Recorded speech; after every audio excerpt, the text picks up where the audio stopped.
রূপাকে সুস্থ করতে ডাক্তারদের কথায় অবশেষে এক হলো দীপা আর সূর্য। হ্যাঁ প্রিয় দর্শক, আমরা এমনটাই দেখতে পাবো অনুরাগের ছোঁয়া ধারাবাহিকের আগামী পর্বের আপডেটে। বিস্তারিত জানতে আমার চ্যানেলটি সাবস্ক্রাইব করুন ও ভিডিওটি না টেনে সম্পূর্ণ দেখতে থাকুন। মিশকাকে জেলে পাঠিয়ে আবারও রূপার কেবিনে এসে বসলো দীপা। অন্যায়কারীকে এবার শাস্তি দিয়েছে সে। এবার আর মিশকার কোনো ক্ষমা নেই, তাকে শাস্তি পেতেই হবে।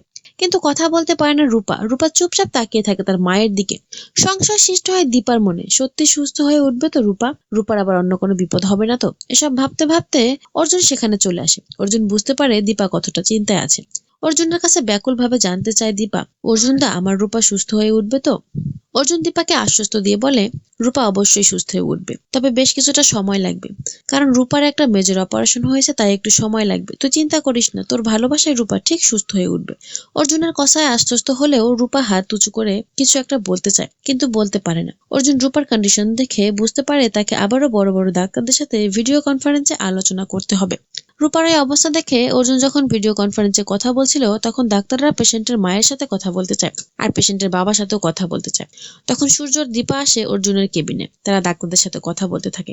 ডাক্তাররা বলে তারা দুজন ডিভোর্স দিয়েছে বলে রূপার মধ্যে একটা ট্রমার সৃষ্টি হয়েছে। তাই ডাক্তাররা বলে রূপাকে এই ট্রমা থেকে বের করতে আনতে তাদের আবার আগের মতো স্বাভাবিক হয়ে কথা বলতে হবে। তার জন্য আপনাদের হাজব্যান্ড ওয়াইফ একসাথে নর্মাল আচরণ করতে হবে। অর্জুন বলে, ডক্টর সেনগুপ্ত আর দীপা, আশা করি তোরা বুঝতে পেরেছিস তোদের এখন কি করতে হবে। তোরা একটু একসাথে থেকে ওর সাথে নর্মাল বিহেভ কর প্লিজ। তারপর দীপা আর সূর্য বুঝতে পারে তাদের কি করতে হবে।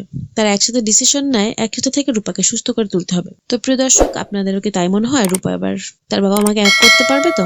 তা একবার কমেন্টের মাধ্যমে জানান আর আমার চ্যানেলটি সাবস্ক্রাইব করে সাথে থাকুন।